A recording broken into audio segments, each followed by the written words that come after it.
Part 3, Chapter 29.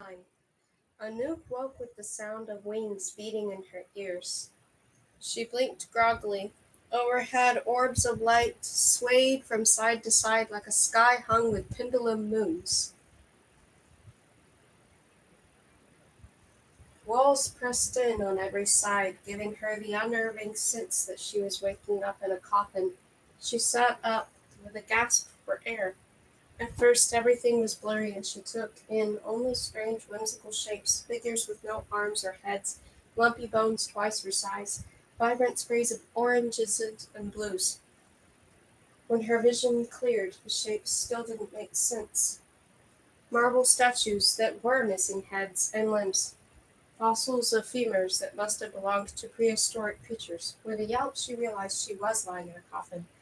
It wasn't like the tombs in Paris's catacombs that the goblins had used for makeshift dining tables. This one was curved in the approximate shape of a person and was covered in flaking red and gold paint, a sarcophagus.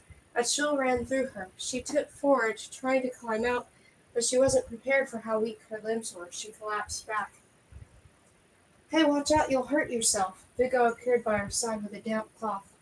He dabbed at her forehead with a tonic that smelled of rosemary and sweet orange, then thrust a steaming cup of tea in her hands. Here, the tea will help ease the lightheadedness. You're the first one awake. She stared dimly into the cup. Tiny leaves floated in the dark brown liquid. She blinked and looked around the room. It was filled with bizarre antiquities. A suit of Japanese armor made of chain mail and lacquered iron. Masks with beaded headpieces. One whole side of the room was taken up by a stage set, a frozen lake made of glass, a painted backdrop of a forest that was only half finished, ballet costumes, buckets of artificial snow.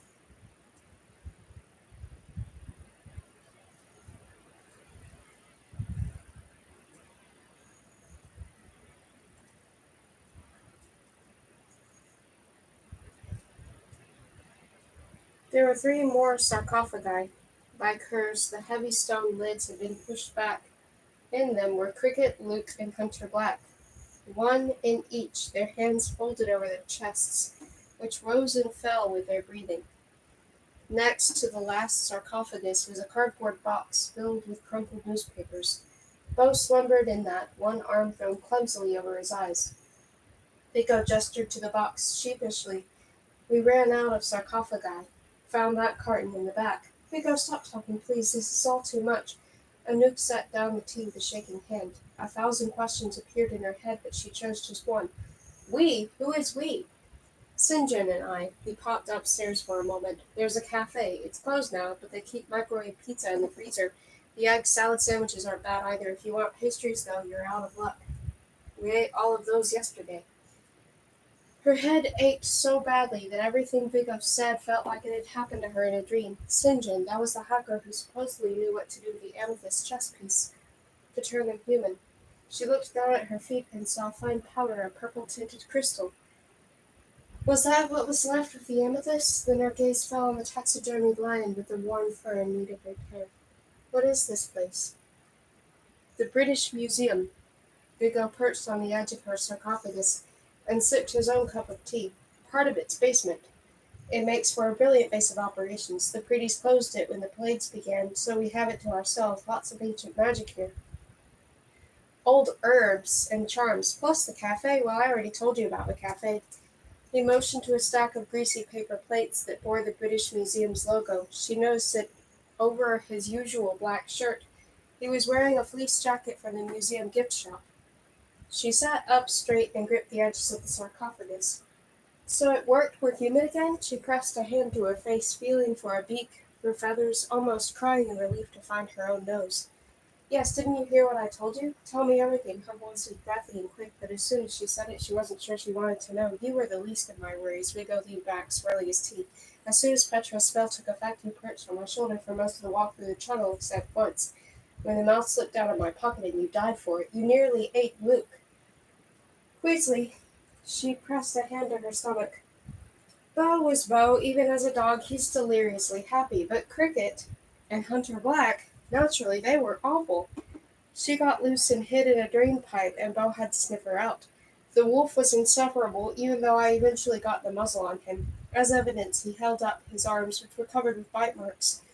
But I got all 5 of you through, he continued proudly. Took all night to walk in the tunnel.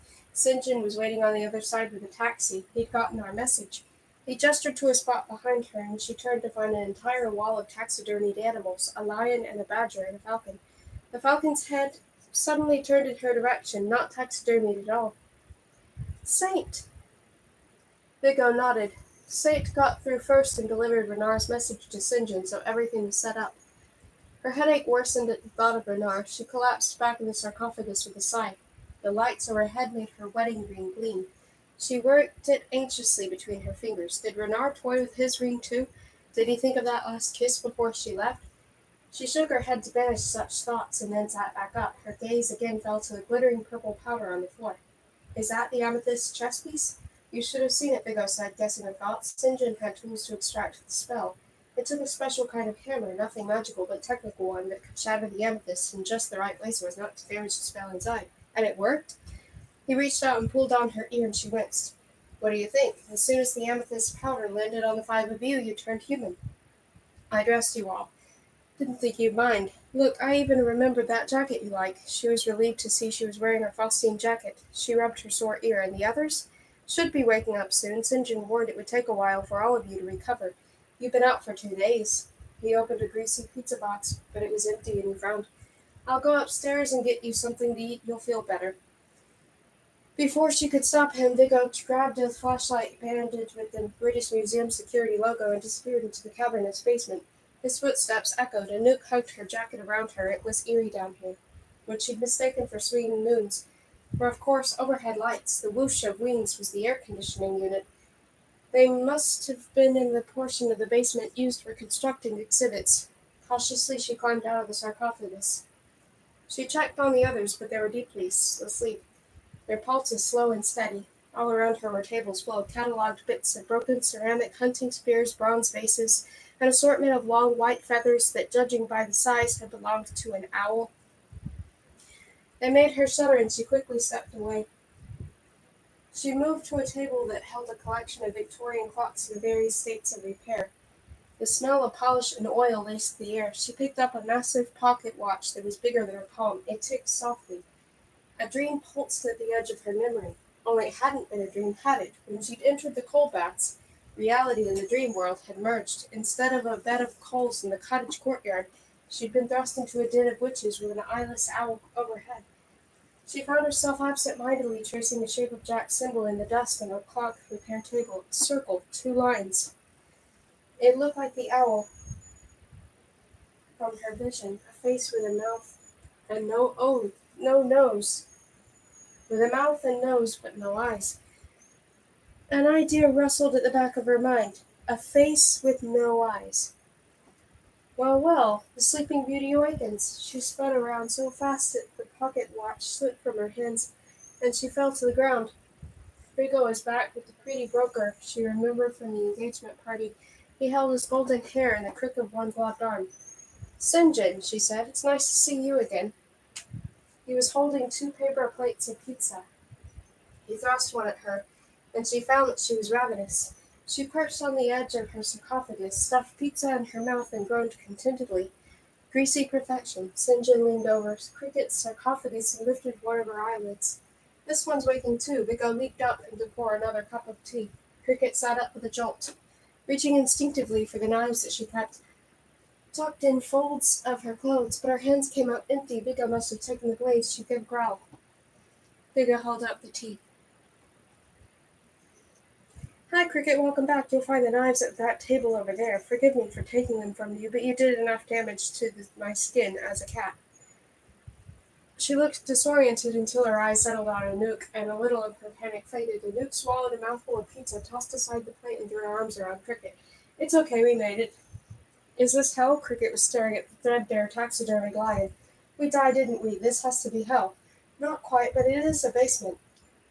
Cricket's gaze caught on a collection of pearl-handled boxes that looked valuable and immensely stealable, and the worry lines around her mouth disappeared. She straightened, her fingers already stretching toward the treasures. St. wanted to check the status of the things outside while Anouk explained to Cricket what Vigo had told her. Cricket scarfed down some pizza and then went snooping around the museum's collection of shiny treasures with a glint in her eye, and then Luke jolted away and hunted her back a few minutes after him. An hour later, Bo started snoring loudly. Anouk couldn't wait any longer. She poked him in the side until he sputtered awake. Once they had all eaten and cleared their heads, St. returned. His face was grave. "You look like you've seen a ghost," Luke said. "Close enough." St. jerked his chin toward the ceiling. "It's gotten worse out there. How could it possibly get worse?" "You know about the plagues, the black rainbows, double moons? We've heard the rumors," Luke said. Anouk got a sudden shiver. Here in the basement, amid all the artwork and artifacts, at least they were protected. Bolted doors, security systems locked. She scanned the ceiling, wondering what was happening outside.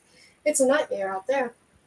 Pretty's coughing up blood, and black smoke and dying in the streets, car accidents everywhere, madmen on the lowest sprees, driven wild by the double moons, time slips so big that entire buildings have disappeared into the past. Why would the witches do that?" Luke asked. "They wouldn't," St. said, stroking his hair. "The plagues are much problem for the witches as they are for us. They're an unintended consequence of dabbling in magic they shouldn't." Anouk asked, "Why didn't anyone try to stop the witches when they first took over?" His hand went absently to the ruby stud in his left ear. "They did. Prince Maxim fought them, but it wasn't a battle they could never win. The witches were only projections. Kill one, it didn't matter. It was only smoke and magic. Lady Imogen knew better. She sent a fleet of lesser royals to search for their dead, the source of their magic. But the royals disappeared. If they found the dead, the knowledge died with them." The air conditioning turned on overhead, with what whoosh like flapping wings. Prince Maxim and Lady Imogen had been looking for the same thing she was, the answer to Jack's riddle. The object had bound the noir cur. Her eyes fell to the clock repair table where she'd drawn Jack's riddle.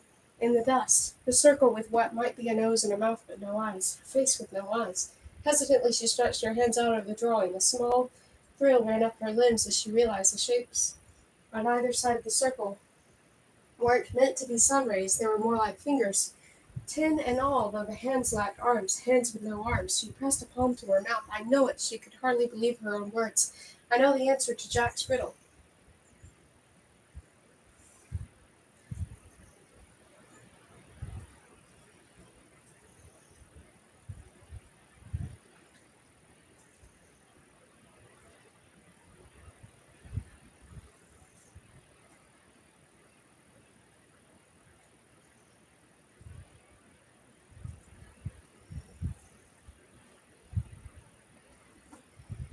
Chapter 30. Cricket made her way out of the black storage rooms, her pockets bulging suspiciously. Always a thief even now. Cricket said nothing about her stolen treasure and simply said, "Well, don't leave us wondering." St. raised an arched eyebrow. "What's this about a riddle?" Anouk pointed to her drawing in the dust and said in an excited rush, "A face with no eyes, hands with no arms." Luke and Bo stared at her blankly. "A blind man?" Vigo attempted. "A blind man with no arms? A victim of some freak accident?" Anouk, this is getting grisly. She groaned. They were all staring at her directly, at the answer. It was right in their faces, ticking away, big ones, small ones, broken ones, and repaired ones. Luke started laughing. He grinned and picked up the oversized pocket watch. "I get it now. It's a clock." Cricket perched on the edge of her sarcophagus, picking at her fingernails with a blade. A few scraps of dusty parchment stuck out of the back pocket. Nothing nearly as valuable as the gold vases and statues over the basement shelves. Anouk felt a ripple of curiosity. If Cricket wasn't lifting valuables, what was she thinking? The papers crinkled to Cricket's back pocket as she casually shoved them down deeper. "The noir cur is trapped in a clock? Oh, great. There must be millions of clocks in London." I'm sorry.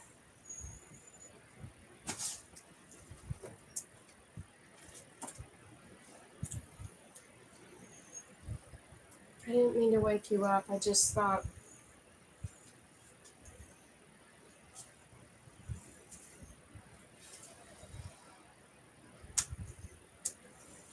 how are we supposed to find and destroy the right one? Anouk set aside her curiosity about Cricket's blueprint and hastily crossed the basement to the stage set under construction. Her foot scuffed a brochure. "Special exhibition, Tchaikovsky's The Nutcracker Ballet, original set and costume." She turned to Cricket abruptly. "Can you summon snow?" Cricket's eyebrows shot up. "It's not safe outside. The plague strike without warning. You really want to go out there? I don't mean outside." She pointed to the painted backdrop of the forest and the frozen lake. "I want you to summon snow here." Indoors? Cricket grunted. That's harder, but yeah, I think I can. She took out a pouch of eucalyptus. The others drifted closer, watching. Both Biggo and St. John eyed the scene hungrily. As pretties, they never cast a whisper. Cricket swallowed the eucalyptus and closed her eyes. Her lips moved slowly, the whisper so quiet that Anouk felt it more than heard it. She used to see the goblins' magic, insects and spat whispers, or the royal spells with their elegant flourishes. Cricket wielded magic differently. It seemed to come out from her fingertips or the end of her tongue, but from her core. She rooted her feet firmly to the floor, fixed her fingers back so that she could cast with her palms. A chill spread around Duke's ankles. Slowly, as she and someone had slammed the door and loosened the dust in the rafters, and light snow began to fall over the Nutcracker ballet set. No snow fell anywhere else in the museum basement. The entire snowstorm was 6 feet across, as though suspended within a giant snow globe. Anouk stepped into the enchanted diorama, holding out her hands. Real snow landed on her palm and dusted her eyelashes and hair. The others looked nervous, like they were afraid that the costumes of Nutcracker soldiers might come to life. Anouk turned into a slow circle. The snow was thickest near the Nutcracker throne. Slowly, piece by piece, a boy with icicle hair took shape amid the flakes perched on the throne. He grinned. Quick as a flash, Hunter Black threw aside one of his knives, but it seemed right through the snow and straight through the boy and lodged in the wall on the other side. "Hello, Jack," Newt said. "Hello, lovely." His black eyes glistened. "You solved the riddle. Well done. You've earned yourself a story." A story? This wasn't so much you would have expected. What story? The only one that matters. Snow children could exist only where snow fell, so Jack was restricted to the 6-foot orb that made up the Nutcracker set.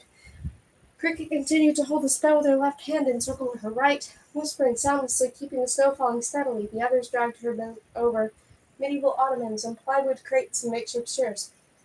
Jack leaned forward to the Nutcracker throne, a theatrical crown, personalized head, his black eyes shining. "My story begins 10,000 years ago, before the Age of Order, a time now lost to scholars. The Noir crew has loosened the world like a spark in a dry forest, but its aim was not to destroy. Do you know where there is a certain kind of pine tree that requires fire to reproduce? The cones are sealed with wax, but will only open and spread their seeds when the wax is melted. The Noir curve is thus. To some it brought destruction, to others life. There was no logic to it, no rules or order. All that came much later.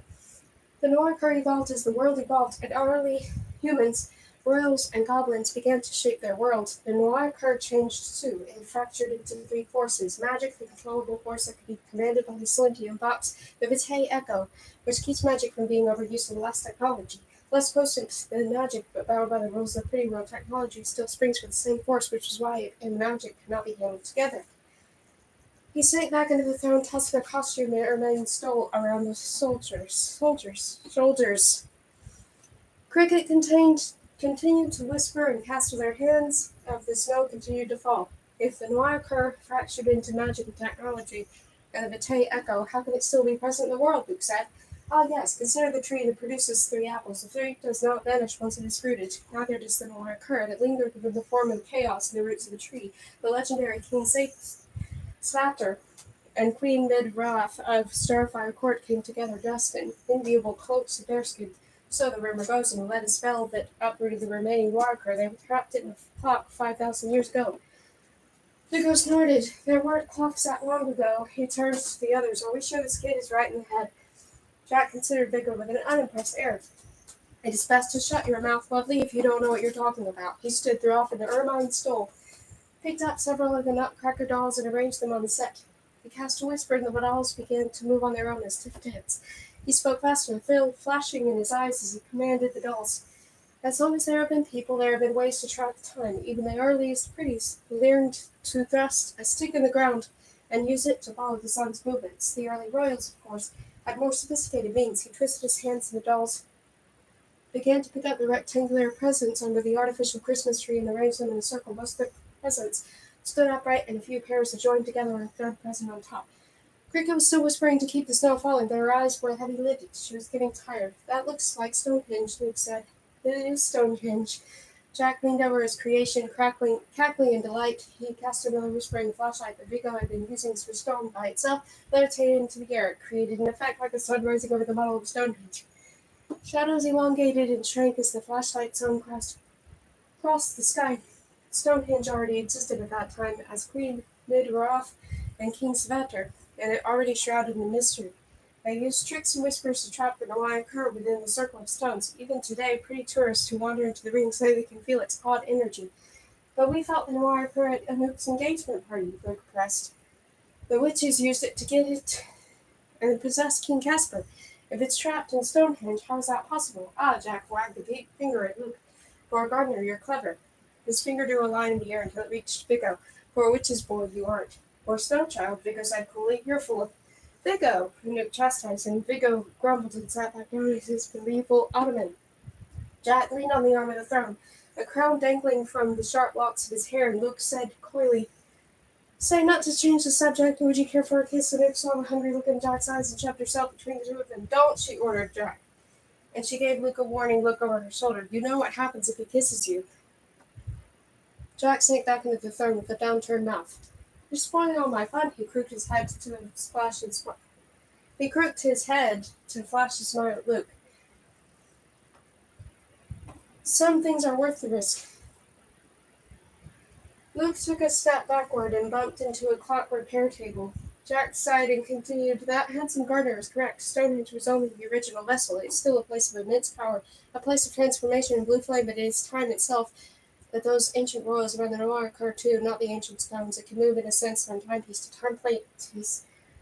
As the world evolved, there existed sundials, hourglasses, candle clocks, pendulums, pocket watches, digital clocks. The Noir resides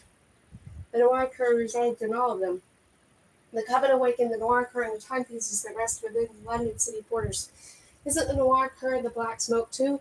The smoke is a symptom, poisonous, yes, but only a result of the Noir cur, not the Noir cur itself. Luke paced in front of the nutcracker set with his hands tinted in thought. So we know that the Noir cur is trapped in time, and that the Coven of Oxford is taking control of the Noir cur. It's strengthening their power and letting them use technology by releasing chaos in the process. Luke paced back the other way, tapping his fingers together.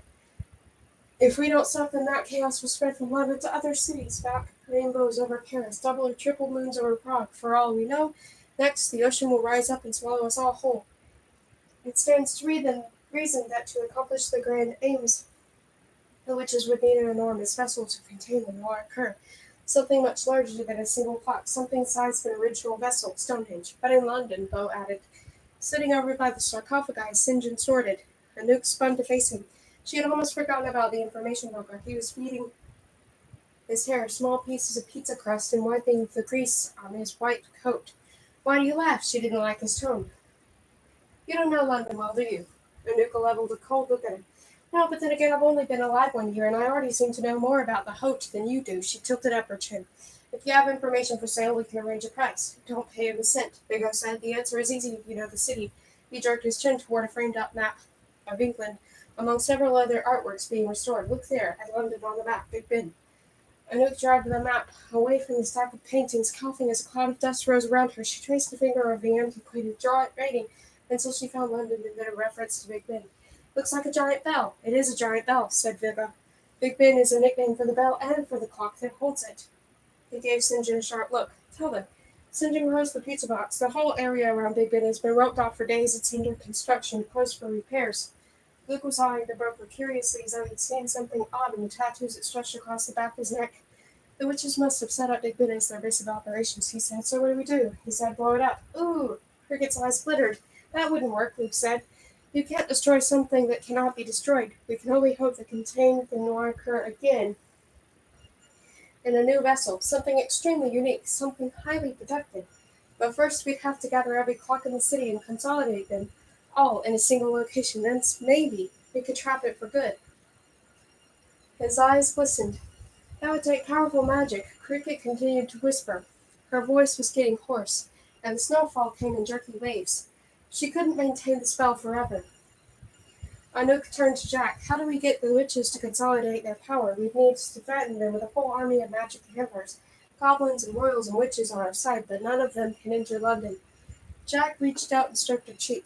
That, lovely, is a riddle not even I can answer. St. John laughed. I like you, beasties, but you'll be lucky to make it through the night. He popped a piece of pepperoni in his mouth and added, especially not this tonight. It's cursed. 2 moons. By tomorrow there'll probably be 5. Luke stopped pacing. His hand fell away from his chin, and a look of dawning realization crossed his face. 5 moons! Then, to everyone's surprise, he turned on St. John and said again, 5 moons. The broker appeared confused. It wasn't lost on Anouk, though, that he picked up his bare hair.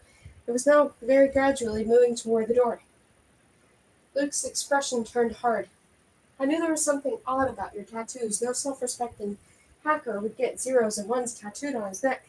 That's advertising you're a criminal, not unless you were trying to cover up other tattoos. Now St. John glanced at the steps that led to the door, but he was smiling oddly, trying to play it off. I don't follow. His hand went to his ear, and he toyed with the ruby stud there. Luke was moving to block the exit as stealthily as St. John was moving toward it. London witches are known for tattooing their marks on their boys. Luke continued. Parisian witches thinks it's crass. Vigo used to talk about it, didn't you, Vigo? You wanted a tattoo, but not of a Torah. Would only ever let you get temporary ones, but it's a tradition. Here, in London, your tattoos aren't zeros, are they? Before you covered them up to look like zeros, they were moons. A row of 5 moons. The symbol of the worm moon witch. The leader of the Coven of Oxford. You're her witch's boy. That's a lie. St. John's fist was tight on his ruby earring now, his knuckles white. He turned to Cricket, who was sweating, struggling to keep up the snow spell.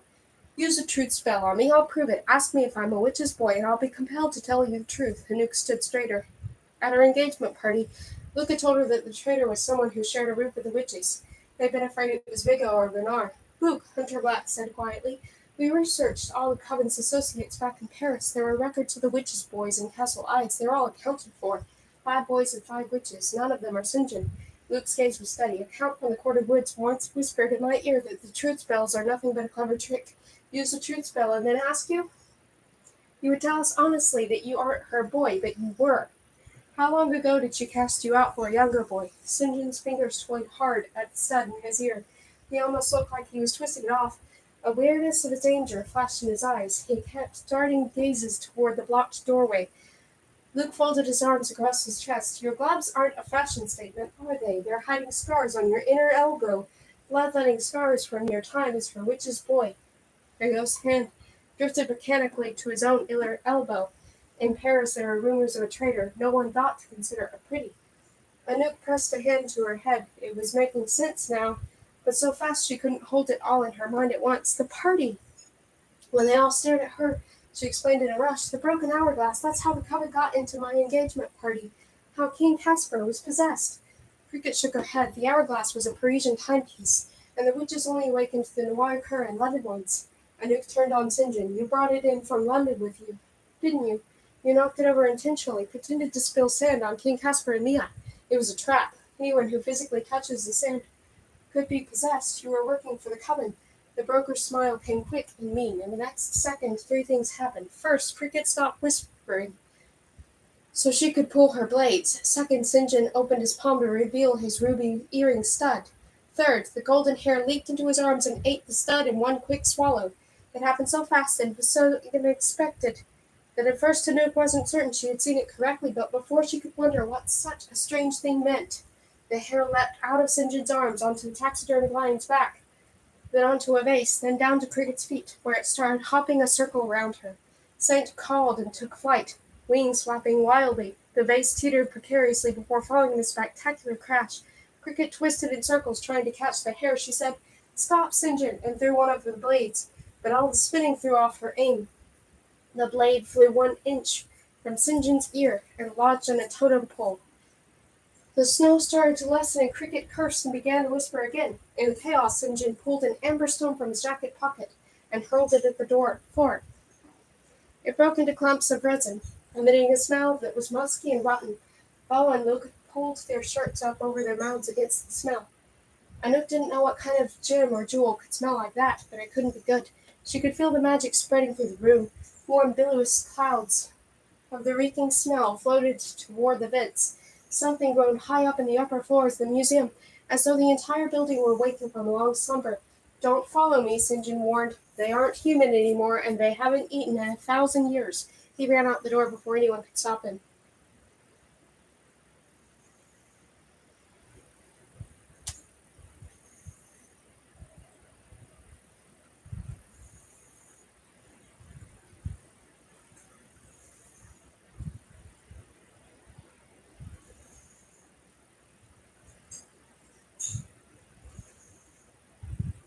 Chapter 31. They? Bo asked. Who are they? Everyone's head tilted upward as the building groaned again. A fine dust rained down. There was the sound of stone scraping. Luke consulted the map. The sound's coming from the Egyptian wing. Jack, reclining in the throne, clapped his hands together in delight. Ah, frankincense! It has the ability to hold necromancy spells, but I haven't seen it used in centuries.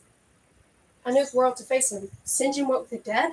He didn't, but the spell stored within the frankincense did, yes. Cricket and Chalk started whispering again. Stopped whispering again.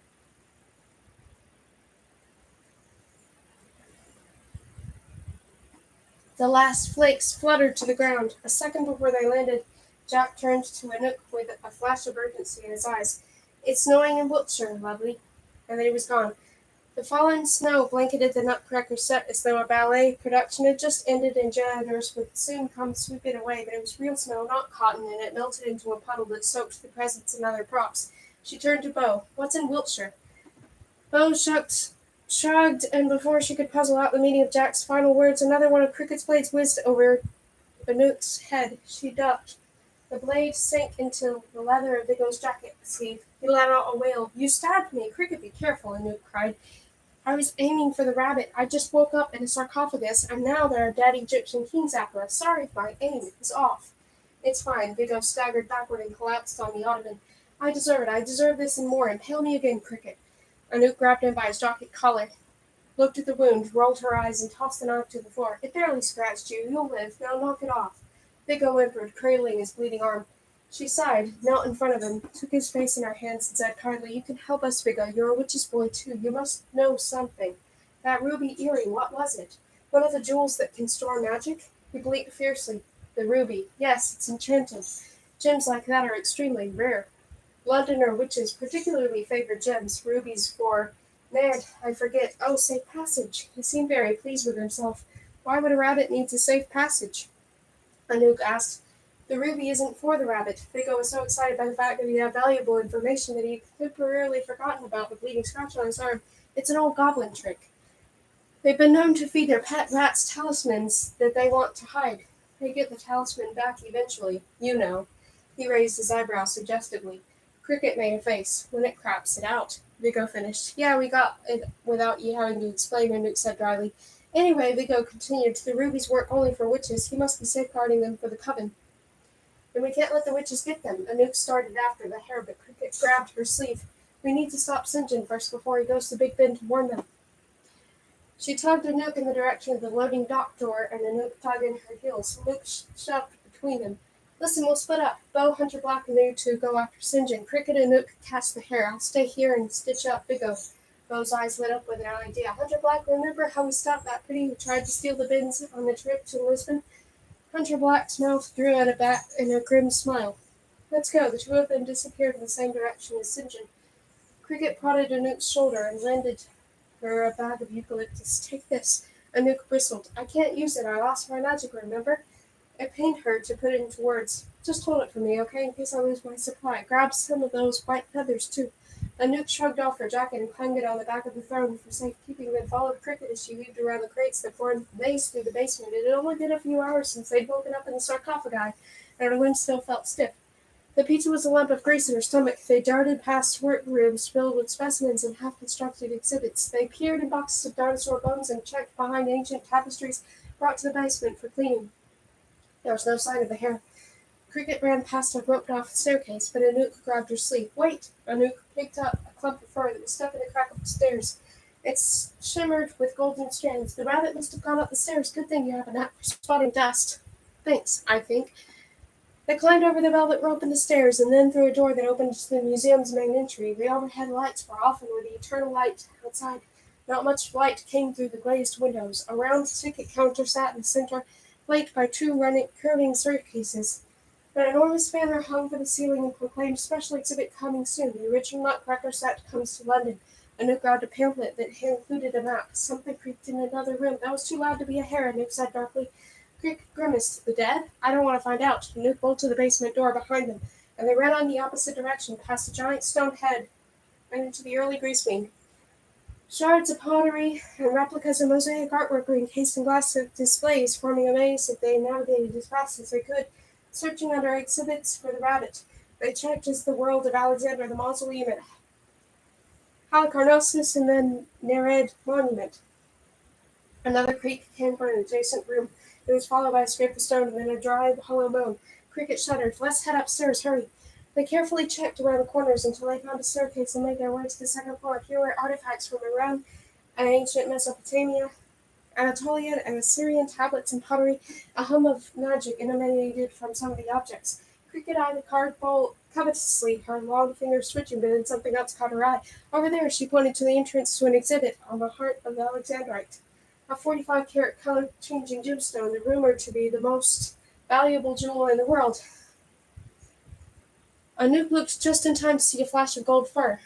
They chased the hare into the special collections room, where the walls were painted in all the hues that Alexandrite could take on: purple, blue, yellow, green, pink. Heavy iron bars surrounded the glittering jewel. Security cameras pointed at it from every direction.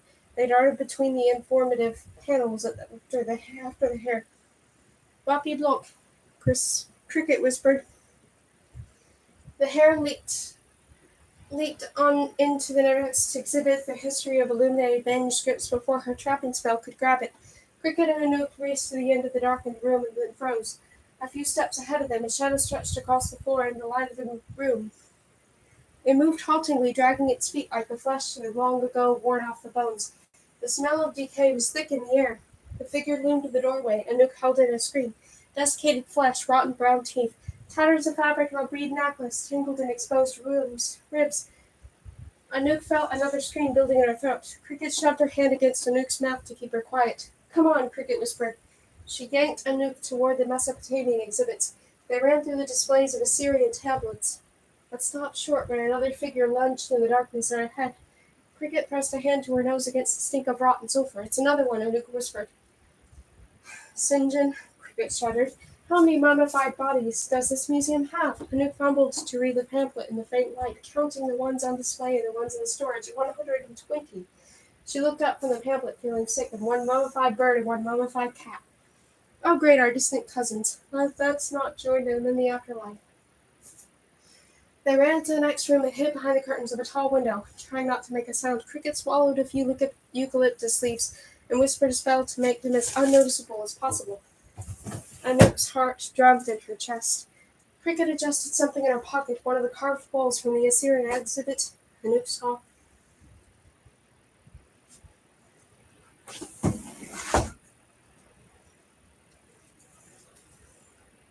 You stole that, Anouk whispered. Cricket shoved the bowl farther down in her pocket. Forget it.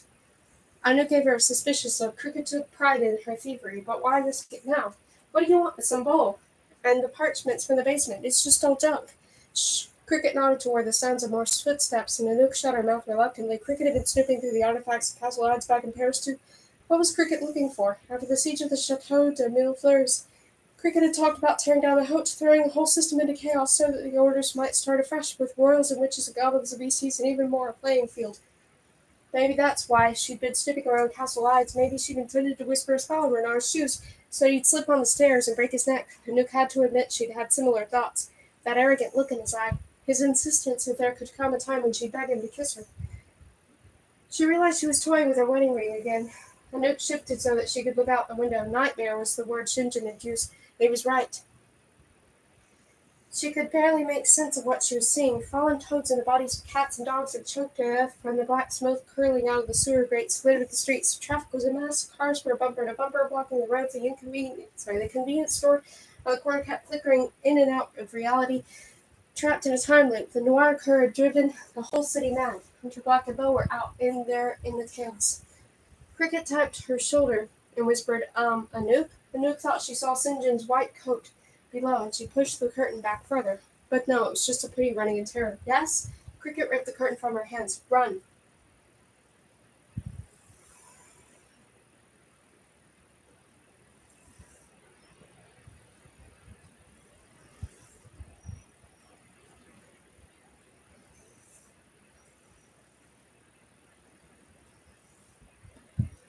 Chapter 32. A dozen dead were coming for them. The pale light of the double moons shone on their hollow eye sockets, rotted teeth, and desiccated fabric. Anouk screamed before she could stop herself. The dead roused themselves at the sound. They lurched in their direction with snapping jaws and outstretched fingers. Their steps grew more certain. They began to move faster. They were remembering how to run, Cricket moaned. Cricket and Anouk took off. The pamphlet's map was useless. Anouk's vision had gone blurry from terror. Cricket grabbed her hand, and they tore past exhibits of Iron Age tools and Celtic jewelry, a 20-foot-high statue of Buddha, and tiny jade figurines. They ran over benches and under velvet ropes. It seemed the world, but around every corner they could hear the dragging of desiccated feet on museum tile. I'm going to kill St. John, Cricket yelled as they sprinted toward signs for the museum restaurant. I'm going to kill him to get back with his own necromancy crystals and then kill him all over again. They reached the restaurant and threw open the glass doors. Anouk grabbed a tablecloth and used it to tie the door handles together to buy them a few extra minutes. They ran between the tables, knocking over the glassware in their haste. Hey, wait! Anouk grabbed Cricket a second before she darted into the kitchen. Look!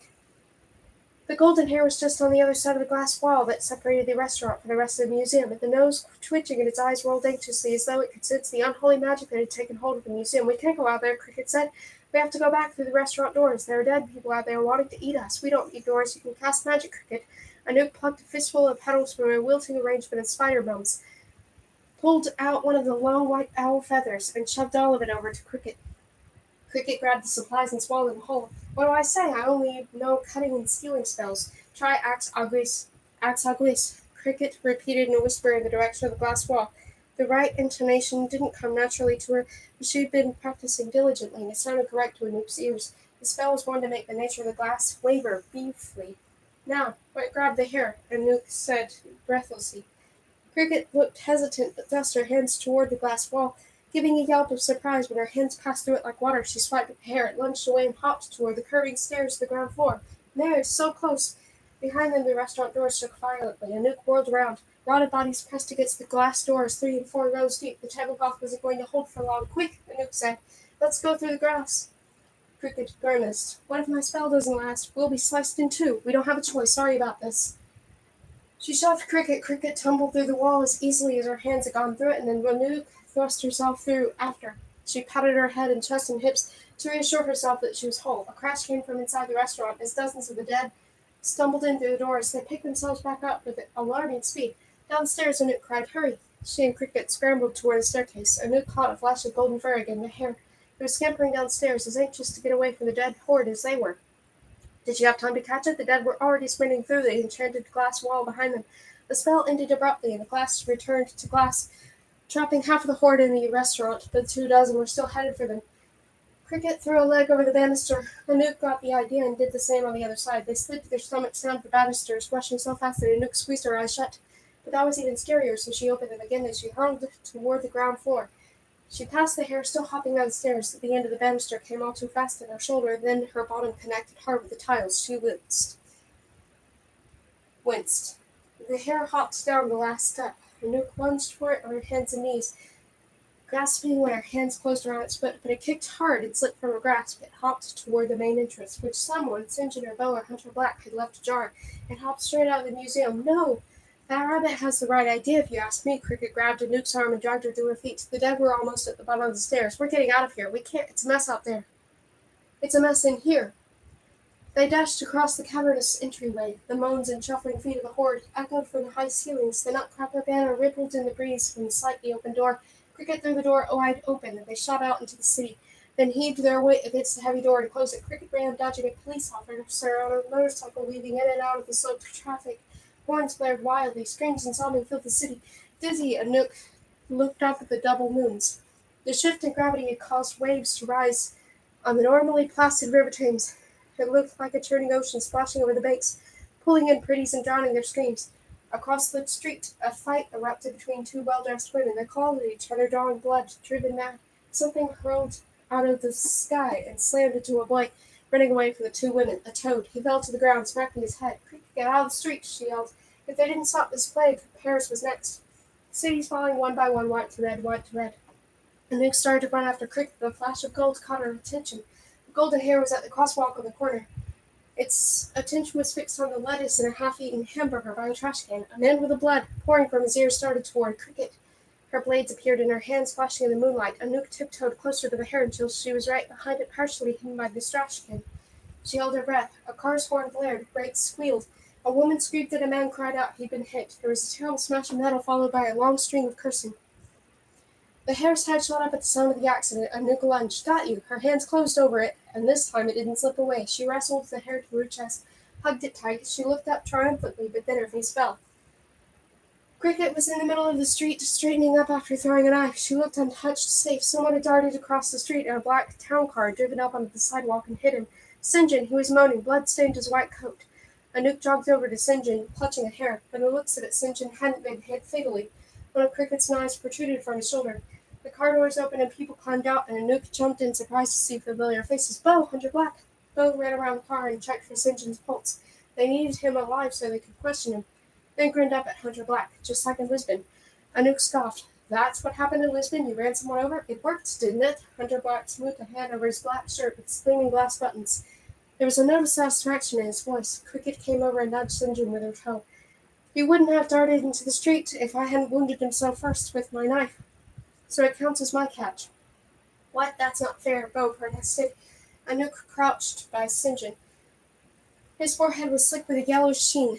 She glanced wearily at the smoke drifting out of a nearby sewer gate. We need to get him inside, quickly. Bo, Hunter Black, carry him through the loading dock, straight into the basement. It'll be safe there. I bolted the door with the upper levels. I hope it holds. What's in the upper levels? Bo asked. Cricket snorted. Trust us. They picked up St. John and carried him up towards the museum. Cricket and Anouk right behind him. Anouk still clasped the hair firmly. She whispered reassurances in its ear, then made a face as she thought about what they were going to have to do to get that ruby back.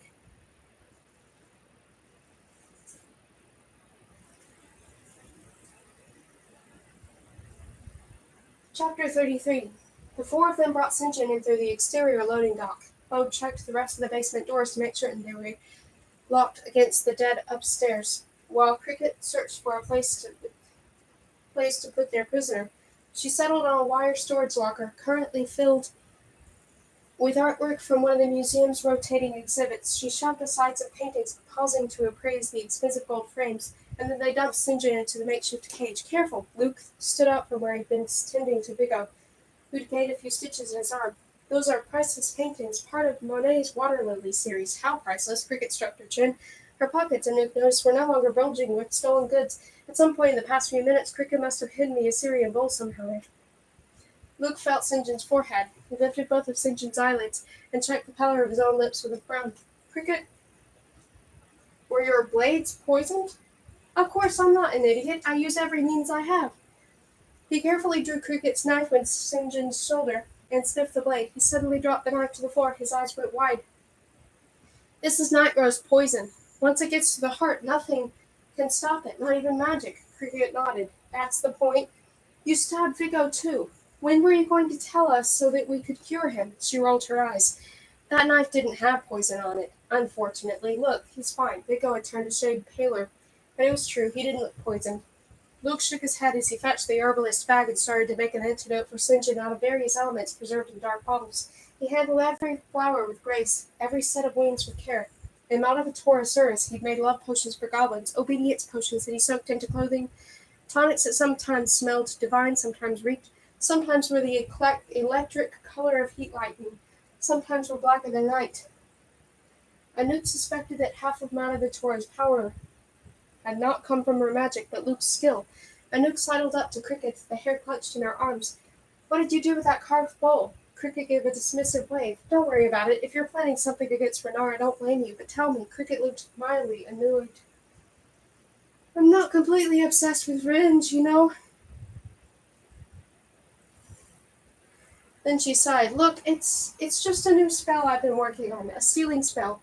There are plenty of spells for masking intention or distracting security guards, but there are no spells for making an object disappear from one place and reappear elsewhere, regardless of walls or vaults or anything between it and a thief.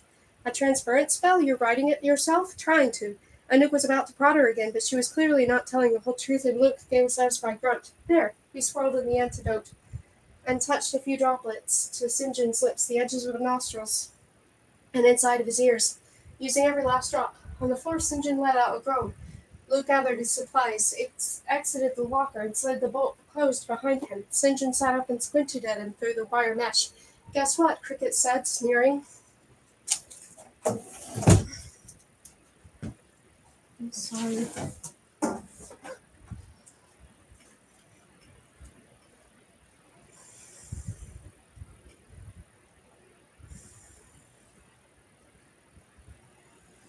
That's what Cricket said, sneering. You're going to live, but you and your buddy belong to us now, Hunter Black said bleakly. I say we feed him to the dead upstairs. Hunter Black gets cranky, Cricket informs him when he goes more than 3 days without assassinating someone. Hunter Black spun on her. I never said I enjoyed killing. Hi, I've seen you kill. You look like you're having a really good or really bad indigestion. He growled. Maledictoria made me kill, and so I kill. Not because I enjoy it. Sometimes difficult things must be done, and I'm the only one who has both the stomach and the skill to do them. Cricket threw up in her hands and exclaimed dryly, "Oh, noble you!" Before Hunter Black could retort, Vigo pushed between them and gripped the bars of St. John's cage. "Look, ignore those two," he said to the witches. So he said to the broker, "One witch's boy to another. Tell us how we can defeat the witches. They must have a weakness. All witches do.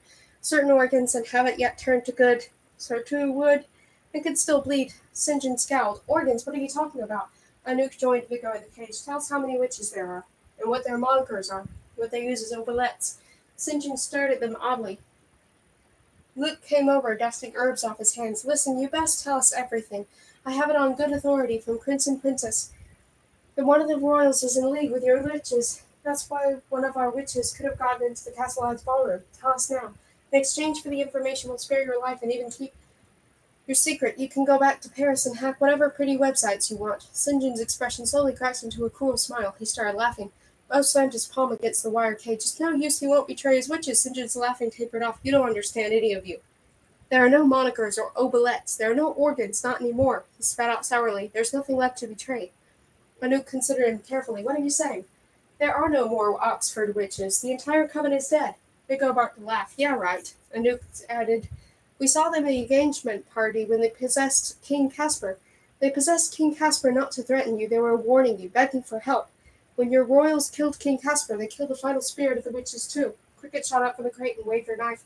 "I've got a whole city plunged into chaos out there that would disagree with you. Chaos your witches awoke." St. John shook his head. "You have no idea what you're up against." Anouk crouched next to the cage and said softly, "Then tell us." He looked up with cruel words poised on the tip of his tongue, but then he met her eyes, and the fight seemed to go out of him. He sighed, sank back heavily against the water lily paintings. Luke winced. "Ah, the paintings really are quite delicate." Bo elbowed him, quiet. St. John rubbed absently at the line of tattoos spanning the back of his neck. "They were witches once, women who decades ago were turned away from Oxford University.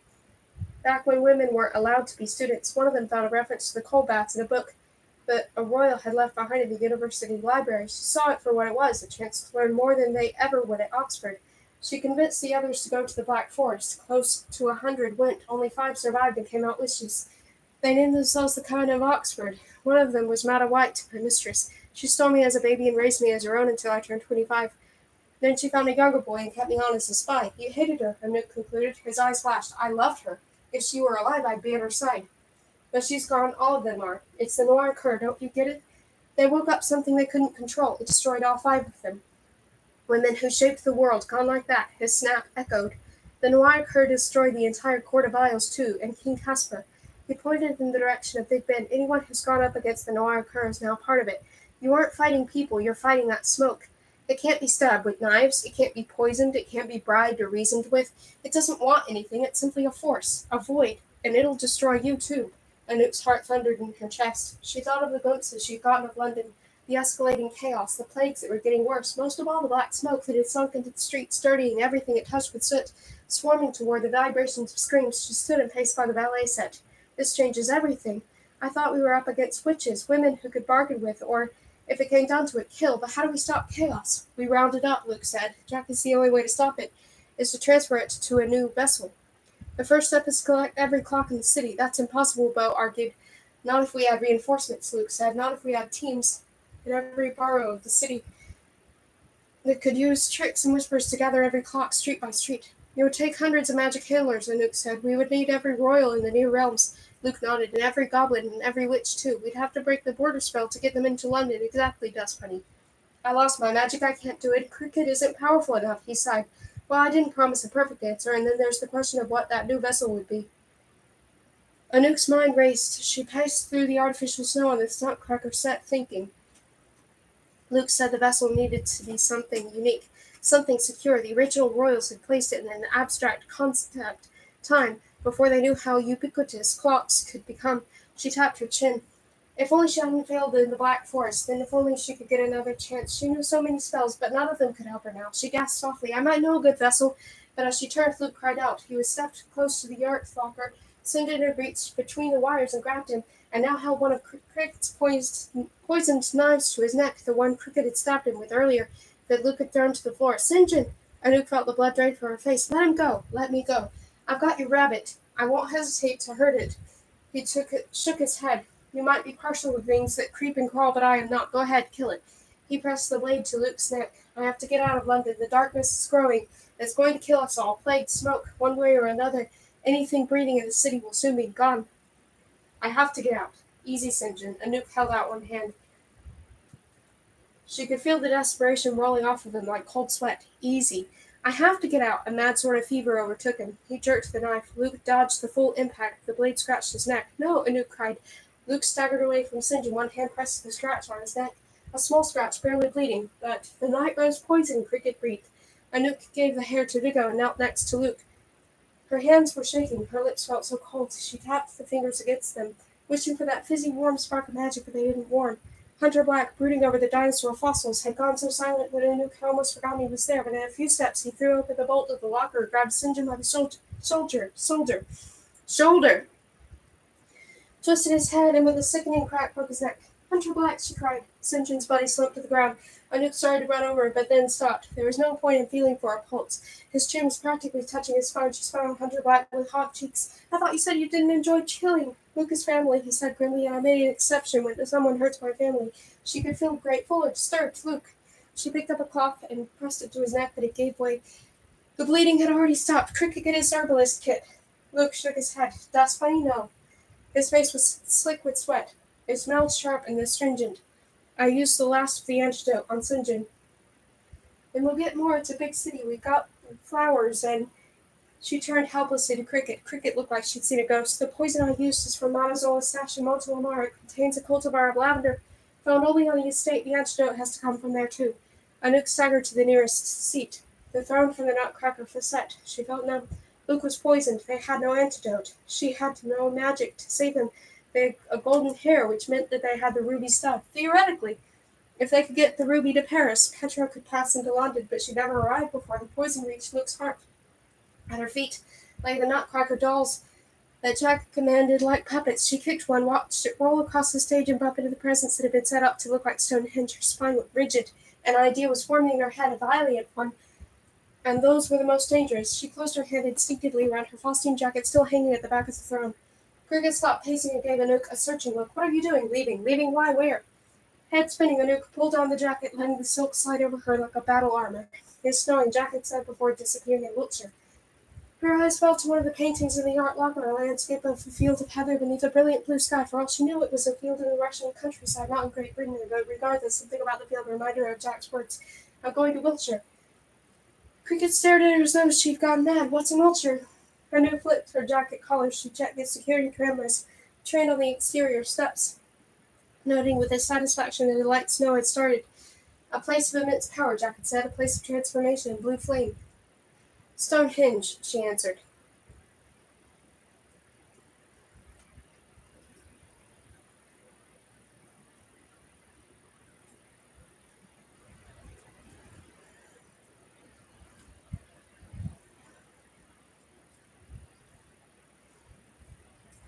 Maybe I can look them up with you. Right.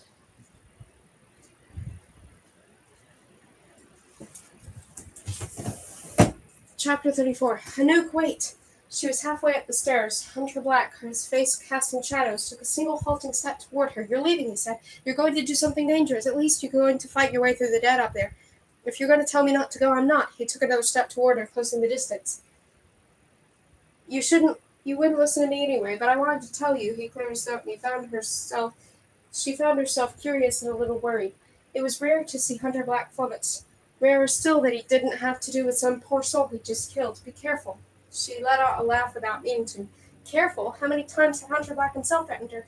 He was Madabator's loyal wolf and there to do her dirty work. In the case of Anouk, that meant making sure she was too scared to ever leave the townhouse. He gave something like a growl coming up the rest of the stairs until they were just a few steps apart. I know I've been a monster. But it isn't like it was before. I meant what I said about us being. That ugly feeling inside her softened, and she hesitantly took a step down. Family? After a second, he muttered a word that resembled yes. A smile flickered at her lips. And you're worried for my safety? She smiled wider at his obvious discomfort. And you care if I live or die? He scowled again. Don't mock me. But then he tipped up his chin. All things considered, your survival would be preferable to your death. Hunter Black, how sweet. He turned and went down the stairs so quickly that for a moment she thought she'd imagined their conversation. Hunter Black caring about whether they all lived or died? She never would have believed it. He was right, though. The Beasties were family, and the thought made her feel both tender toward and fiercely protective of the others. She climbed the rest of the stairs to the museum. She ducked and dashed her way up the floors, dodging undead hands, running from hollow undead eyes, and finally reached the roof. She went through the doors and thrust a flashlight through the door handles behind her, barring it against the mummies trying to get through. Moans came from the other side. She was breathing heavily. She dusted bits of desiccated fabric and skin and an errant tooth off her clothes for the shutter. Sinjin, she muttered, even though she was bad luck to curse the dead. The roof of the Beauties Museum was largely taken up by a glass dome. She extended her arms for balance and carefully stepped across the glass tiles toward the cupola. Clouds had moved in, darkening the skies, and the double moons threw strange light over the sky, over the city. Anouk's heart drummed wildly. From this high she could see all of London. The churning waves of the river Thames, entire buildings flickering in and out of time. The Ferris wheel rose like the blackened cones of the city. To the right of the Ferris wheel rose a tower with a glowing clock face swooped in. The clouds hung low around it. That black fog swirled at its base. It was roped off for construction beneath the case of the plates. Pretty staggered staked past the barricades and disappeared into the time loops. She shivered. The wind was savage this high. The snowflake bit at her face, but she looked up at the heavy clouds. Alone on the rooftop, Anouk felt topsy-turvy as though she was standing on a frozen lake high over the city, and she thought of Snort's world and the cottage. The snow began to fall more heavily, the wind blew in an odd circle, and the whistling sound, and then, just as she knew he would, Jack materialized. He crouched like a gargoyle, perched effortlessly on the glass tiles. Jack, it was darker now, the city skyline, lit only by headlights and streetlights. Take me to Stonehenge. The smile he gave her was sweet, not like his usual sharp-toothed grin, and it made him look suddenly like an impish boy who'd only ever wanted someone to play with. You figured out my other riddle. His voice burned with cheerfulness, but then he did seem to think of something grave, and he said more seriously, Do you know what waits for you there? She nodded. I do. You failed once. What makes you think it will be different this time? She paused. Heart-pounding feelings of failure flared up again, but courage, she decided, was forging ahead when things went wrong, not when they went right. I've been thinking about what Petra said after the trial, she said carefully. She said she felt like she never belonged anywhere, at the cottage or anywhere else, but that she'd accepted it. The rest of us were searching for our connection to magic as if we were looking for the place we belonged. But I think that's why Petra succeeded when we all failed. Because you never find the place where you succeed. Sorry, you never find the place where you belong. Duke Carolinge said it himself. The cruxes are only symbols. There's nothing inherently magical about, say, leaves or moths. The trick is to accept the whole in yourself. Accept that it will never be filled, not with flowers or herbs or anything, like Petra accepted herself. Jack cocked his head. So you think you've learned the morality of magic, that coals will honor you now when they didn't before? If the cruxes don't matter, will you walk in empty-handed? I didn't say that cruxes don't matter. Even symbols have power. I won't be empty-handed. She felt certain this time, but she'd felt certain before. She could fail again, and this time Renard wouldn't be there to save her. I think that sometimes it takes a spectacular failure before you can rise to incredible heights. I think that I've never accepted the fact that I'm not like the pretties out there, that I have a hole in my heart shaped like an owl. That no matter what I do, that hole will never be filled. I'll never be a pretty, I'll never be normal, and that's okay. She reached into her pocket and pulled out one of the long white feathers she'd taken from the museum basement. This is my crux. I should have known from the start. I was blind to my own soul. The glint of mischief returned to his eyes. Take my hand. The wind swirled around her, pushing her toward Jack. This time there was no magic mirror in her pocket, no Renard to save her, no Petra and Luke to catch her if she fell. She stepped onto one of the dome's glass panels, and she was falling. But Jack caught her hand, and they were falling together. For a few moments, Anouk felt trapped in time. The snow swirled so thick around them that the city was gone. The lights and the traffic and the smell of the burning chestnuts in the air. Her feet no longer rested on the museum roof. If the dead still pressed at the door, their groans were very far away now. She felt burning cold as Jack clutched her hand, but she was gone. At least his boyish form was. He was simply snow again. She wondered if this is what it felt like to be a bird, to ride the wind, to soar with the snow. She had the sense that the world was passing below, and they kept skimming over towns and valleys and roads as easily as Bo would trace his finger over one of the road maps. Up high, they didn't need to bother the traffic circles and detours. They could fly as straight as a bird, almost as though no time had passed at all, and it felt solid ground once more beneath her feet. She crouched, breathing heavily. The snow and wind swirled around her. Her fingers dug into the earth. The grass was stiff with frost. She stood sweating into the snow and fog. There was no sound of the city, no sound at all except the wind. The fog continued to lift until she could make out colossal stone slabs rising around her. There was no hum, or there was a hum that was almost deafening and yet somehow didn't make a sound. It was like the hum she felt from one of the enchanted ancient objects in the British Museum, but it came from every direction. An ancient song of the stones. Jack materialized on the other side of the circle, sitting on one of the stones. She tilted her head up. "I thought there'd be tourists," she called. "Not at night, lovely." He pointed far off, where she could see a faint light on the horizon.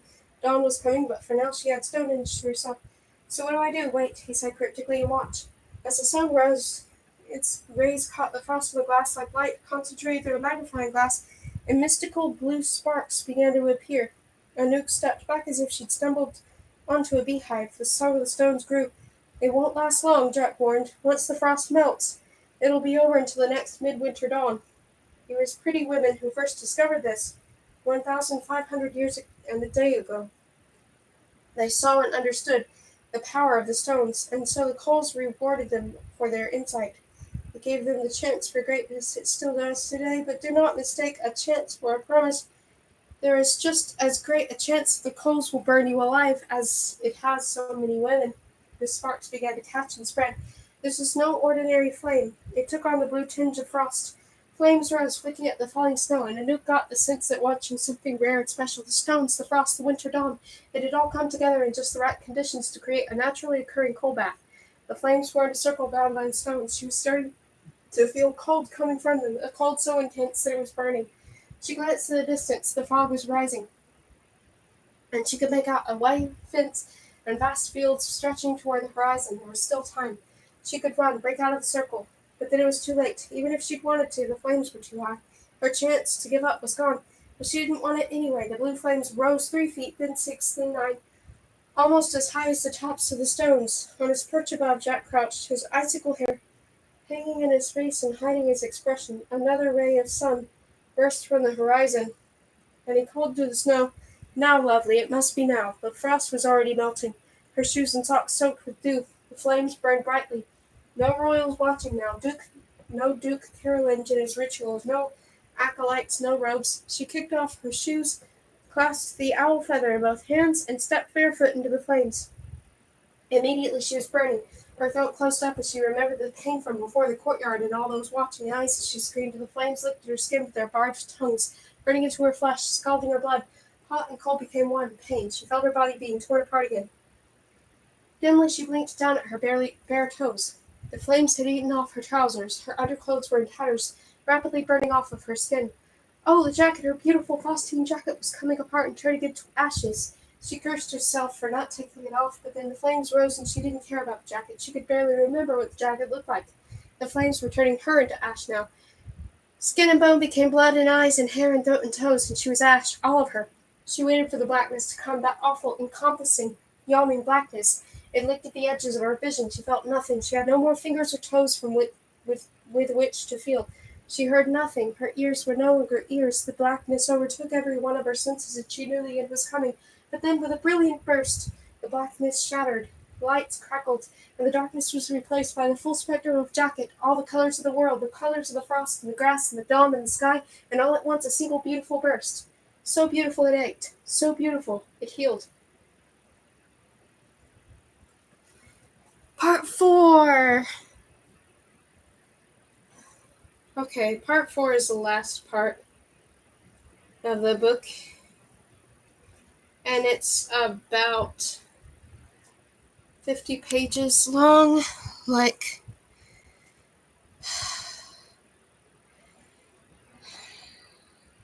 the part I just read. So I'm going to end this stream and then start reading the fourth part. I need something cool to drink first. So I'll come back. Thank you for listening so far.